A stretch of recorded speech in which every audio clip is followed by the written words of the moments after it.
She said, "I can't have children." The Vampire King just smiled, "I've got enough for both of us." When a cursed healer named Elara crosses paths with Lucien, the feared Vampire King of Valenmoor, fate spins a tale that defies time, death, and even the gods. Born under a blood moon, doomed to barrenness, Elara carries a secret that could destroy kingdoms, or save them. But when the Vampire King falls in love with her, he risks everything to break a curse written in blood. This is a story of love that transcends mortality, of pain turned into destiny, and of a heart strong enough to rewrite fate itself. It was said that no child born under the blood moon ever lived past their first cry. And yet, she lived. Her name was Elara. The people of Durnhollow whispered that she was cursed, born on the night the moon bled crimson, when wolves howled in pain and even the stars hid behind clouds. From her birth, crops withered where she played, and mothers pulled their children close when she walked past. She grew up believing she was unwanted. And perhaps, she was. But fate has a way of twisting what's broken into something powerful. At 20, Elara was no longer the thin, trembling child who hid behind the church gates. She had learned silence, learned how to hide her pain behind tired smiles. Her dark hair framed her pale face, her eyes dull like a candle that had burned too long. She worked as a healer, even though most villagers avoided her touch, believing her hands carried death. They weren't completely wrong. Because Elara had a secret, one that even she didn't understand. Every time she tried to heal someone, she grew weaker. The sickness of others found home inside her body instead. And one night, as she coughed blood into her hands, she realized what the old midwife meant when she said, "Your womb will never carry life." It wasn't just a warning. It was a prophecy. That same night, a storm rolled across the valley. Thunder grumbled, lightning split the heavens, and the smell of blood filled the wind. From the forest edge, horses neighed and torches flared. The villagers shouted in fear. "The night riders are here," someone screamed. "Hide your daughters." But Elara didn't run. She stepped out into the rain, barefoot, her white dress clinging to her like sorrow. The world seemed to pause. From the mist, he appeared. A man, tall, silent, his eyes glowing like dying embers. His cloak shimmered with raindrops, yet none touched his skin. His presence felt like both sin and salvation. The whispers called him the Vampire King of Valenmoor. A creature of darkness, ruler of the immortal realm, feared by both man and beast. His name was Lucien. He had come not for blood, but for something rarer. Life. The king had searched centuries for a soul untouched by greed, pride, or lust. One whose heart remained pure enough to bear his cursed lineage, to break the chain of endless death that haunted his kingdom. When his gaze met Elara's, the storm stilled. Time itself seemed to bow. In that moment, she felt her knees weaken, not out of fear, but recognition. The Vampire King looked at her, not as prey, but as something he thought long lost. "Who are you?" she whispered, though her voice trembled like a leaf. But he didn't answer. He only watched her, eyes softening with something almost human. That night, the people saw only flashes of light, heard only the cry of ravens and the rush of wind. But by morning, the healer was gone. Elara had vanished, taken by the darkness that rode beneath the crimson dawn. They said the Vampire King carried her across mountains of bone, through forests where no mortal dared tread, until they reached his palace, a citadel carved from black stone, lit by silver fires. Inside those walls, time had no meaning. Elara awoke to the scent of roses and the hum of ancient power. Her hands no longer shook. Her heartbeat was steady, too steady. And when she saw her reflection in the mirror, she gasped. Her eyes glowed faintly red. The moment Lucien entered, his voice was calm but deep as thunder. "You're safe now." Elara swallowed hard, whispering words that trembled in the cold air. "I can't have children."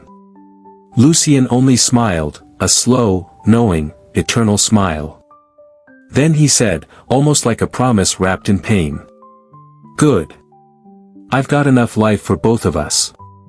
But that night, as she slept beneath his crimson moon, she dreamed of a cradle rocking in shadows. And a baby crying her name. And somewhere, deep inside her cursed heart, something began to stir. The palace of Valenmoor was not built for humans. Its walls breathed. Its corridors whispered. Candles burned without flame, shadows moved without light. And yet, within all that darkness, Elara felt strangely safe.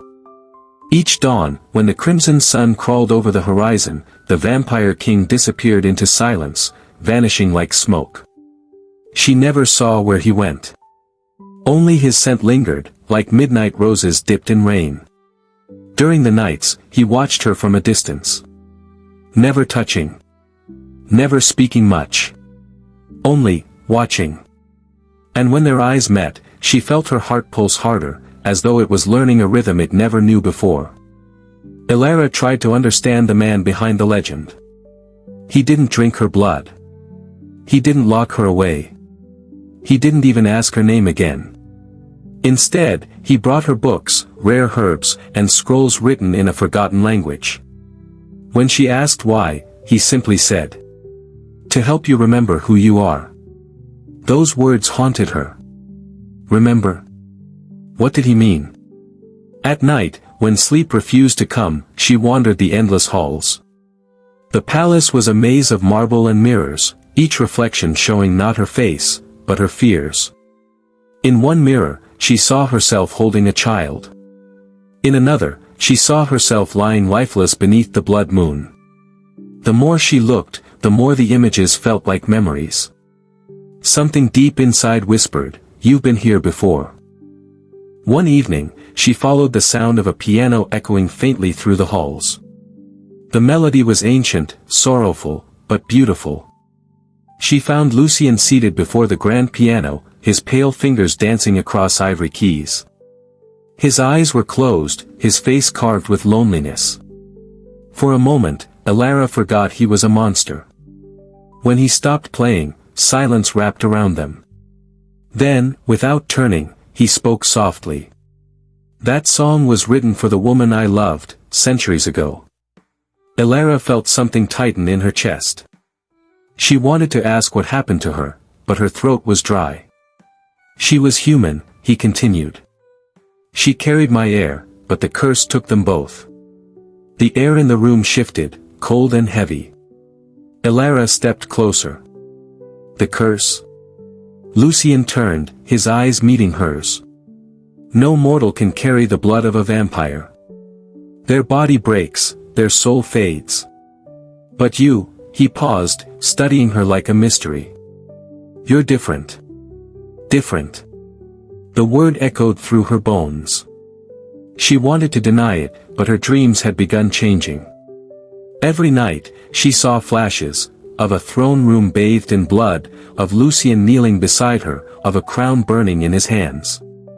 It felt too real to be dreams. Days passed. Elara noticed strange things.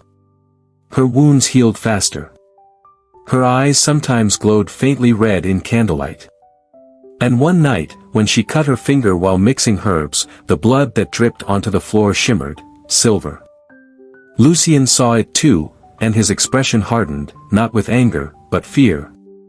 He whispered something ancient under his breath, words she couldn't understand. Then he said quietly, "The curse is shifting." That night, thunder rolled above Valenmoor again. Elara awoke to find the palace shaking. The air was thick with whispers, ghostly voices calling her name. When she looked out the window, the blood moon was rising once more, and from the dark forests below, shadows were gathering. Not vampires. Not humans. Something older. Something that even the king himself once feared. Lucien appeared at her door, his eyes burning red. "It's too soon," he said. "They've found you." Before she could ask who, the windows shattered, and a gust of icy wind blew through the room, carrying with it the smell of death and iron. The last thing Elara heard before darkness swallowed her was Lucien's voice, fierce and trembling. "Don't be afraid, my love. Even if the world breaks again, I will find you." When Elara opened her eyes, she wasn't in the palace anymore. The air was damp, thick with the scent of soil and stone. Dripping water echoed in the distance, and faint light flickered from torches along the walls. She was lying on cold marble, her wrists bound with silver thread that burned softly against her skin. Her first thought was of Lucien. Her second was fear. The whispers were still there, low, twisted voices whispering her name like a forgotten prayer. Elara. Elara. But they weren't calling to her. They were calling for her. She tried to move, but pain flashed through her body, like electricity running through her veins.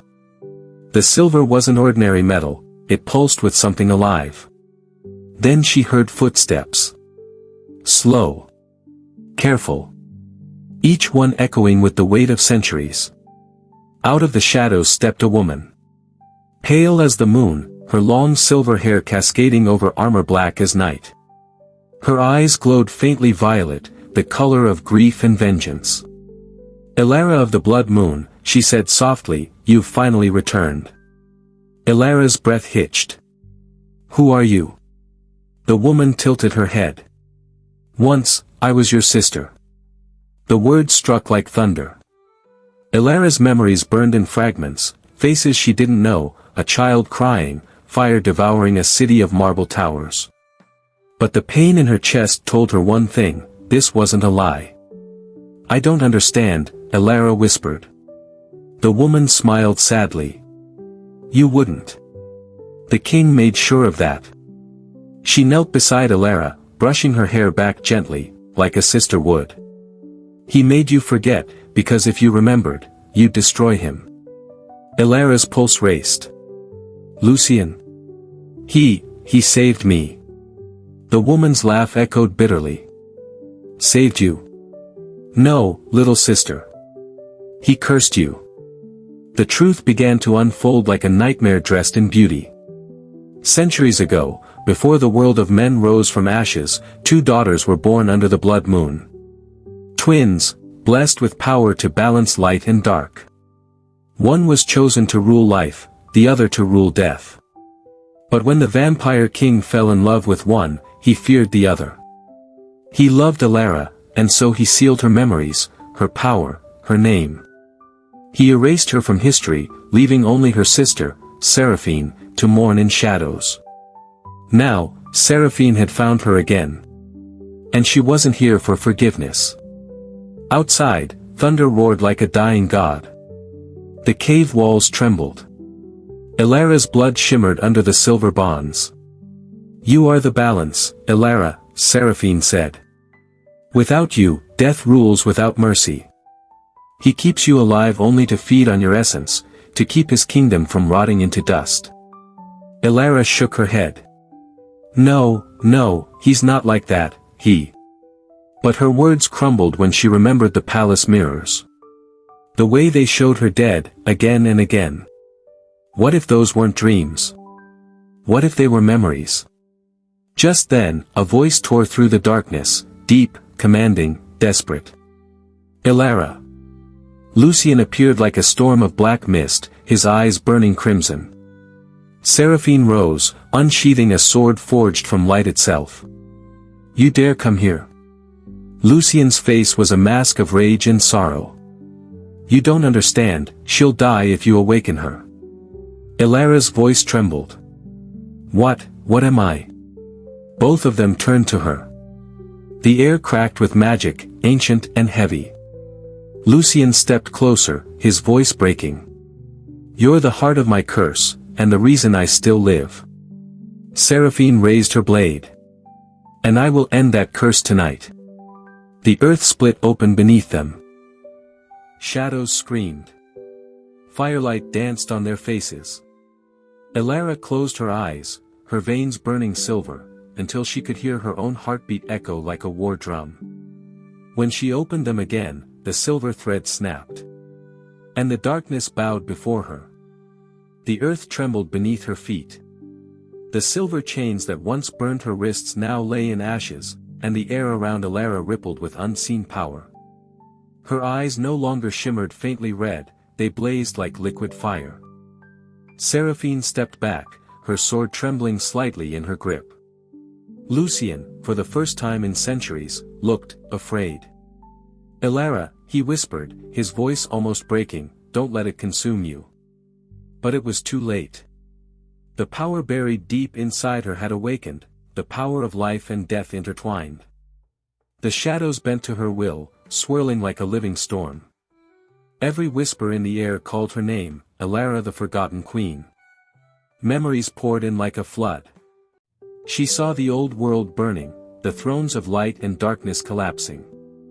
She saw Lucien kneeling beside her dying body, his hands soaked in blood, whispering a vow that defied the gods themselves. He had begged them to bring her back. And when they refused, he turned his own curse into her soul. That was the price of her life. Elara stumbled, clutching her chest as the weight of truth crashed down. You bound me to you," she whispered. Lucien's eyes softened with pain. "To save you. You were fading, and I. You stole my death," Seraphine interrupted, her voice shaking with fury.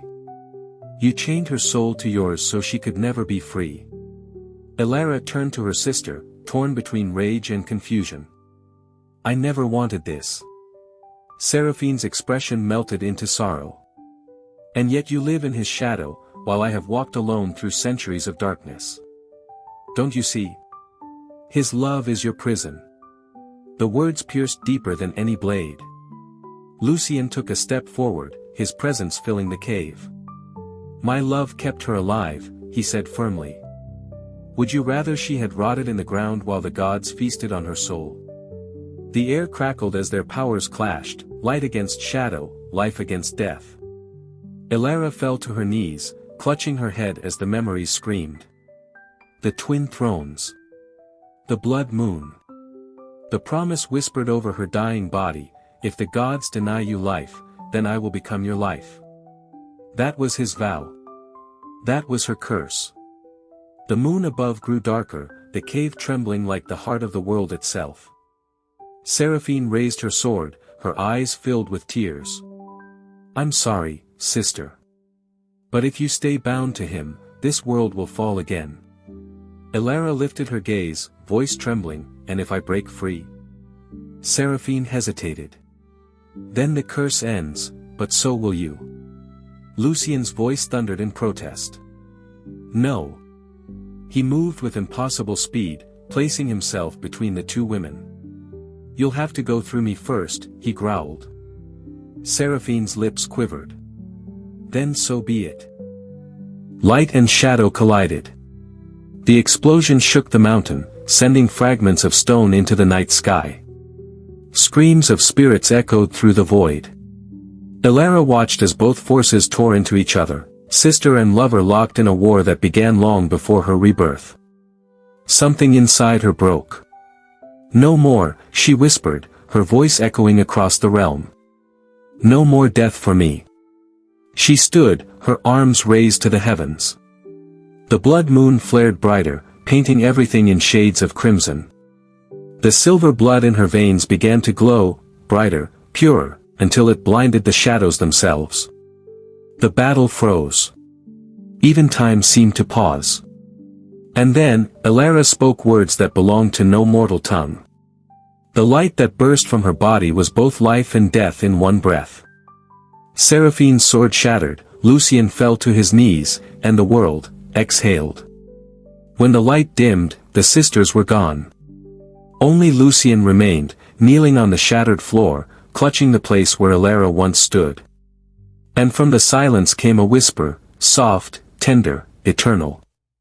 "You said you had enough life for both of us, now you'll have to live for me."